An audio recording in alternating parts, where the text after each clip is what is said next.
Hi hello అండి, welcome to our channel Jain mom diaries. ఫస్ట్గా అందరికీ హ్యాపీ వినాయక చవితి. నేనైతే ఎర్లీ మార్నింగే లేచి హౌస్ అంతా క్లీన్ చేసుకొని నేను కూడా కొంచెం అలా రెడీ అయిపోయి నెక్స్ట్ ప్రసాదాలు చేయడం అయితే స్టార్ట్ చేశాను. అదంతా వీడియో షూట్ చేయడానికి టైం సెట్ అవ్వలేదు. వీడియో షూట్ చేస్తూ కుకింగ్ చేయడం అంటే కొంచెం టైం ఎక్కువ పట్టేస్తుంది కదా, అందుకే వీడియో షూట్ చేయలేదు. నెక్స్ట్ ప్రసాదాల విషయానికి వస్తే నేను బియ్యం పిండితో చేసిన ఉండ్రాళ్ళు, పులిహోర, పరమన్నం, ఆరిది, శనగలు చేశాను. అలానే వినాయకుడికి ఉండ్రాళ్ళంటే బాగా ఇష్టం కదా, అందుకనే ఉండ్రాళ్ళని ఒక దండలా చేసి అది కూడా వేశాను. నెక్స్ట్ హరిద్ర గణపతిని చేసి పువ్వులు పెట్టి దీపారాధన అయితే స్టార్ట్ చేశాను.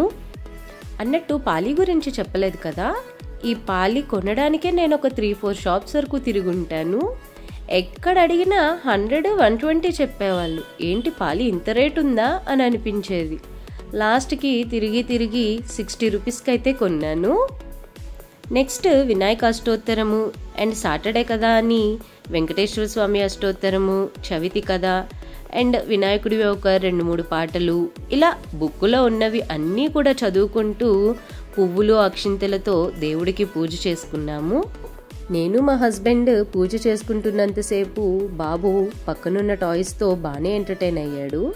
లేదంటే అన్నీ లాగేస్తా అనుకుంటూ వచ్చేసేవాడు. పర్లేదు, బాగానే ఎంటర్టైన్ అయ్యాడు. నెక్స్ట్ ఆ ఏకదంతుణ్ణి అందరికీ సకల సంతోషాలు ప్రసాదించమని ప్రార్థిస్తూ కొబ్బరికాయ కొట్టి మంగళహారతి ఇచ్చి ప్రసాదాలన్నీ ఒకసారి దేవుడికి అలా చూపిస్తూ నా పూజని అయితే ఇలా కంప్లీట్ చేసుకున్నాము. నెక్స్ట్ మా అపార్ట్మెంట్లో కూడా వినాయకుడిని పెట్టాము. ఇక్కడ ఎవ్రీ అపార్ట్మెంట్లో ఒక్కొక్క వినాయకుడు ఉంటాడు కంపల్సరీగా. సో అందరూ కలిసి అక్కడ కూడా పూజని కంప్లీట్ చేసుకొని ఇంటికి వచ్చేసరికి 1 అయితే అయిపోయింది. మళ్ళీ కొంచెం రెస్ట్ తీసుకొని ఈవినింగ్ పూజకి మేము కూర్చుందామని అనుకున్నాము.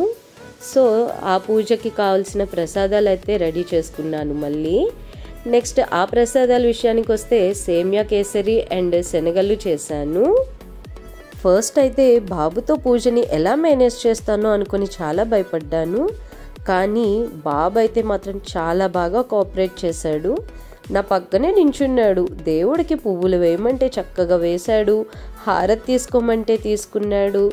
ఎవరిని ఎక్కడ డిస్టర్బ్ చేయకుండా, ఏవి లాగకుండా పూజనంతా అయిపోయేంత వరకు చక్కగా చూశాడు. సో ఇది మా ఇంట్లో జరిగిన వినాయక చవితి. మీకు ఎలా అనిపించిందో కింద కామెంట్ చేయండి. And don't forget to like and subscribe to our channel.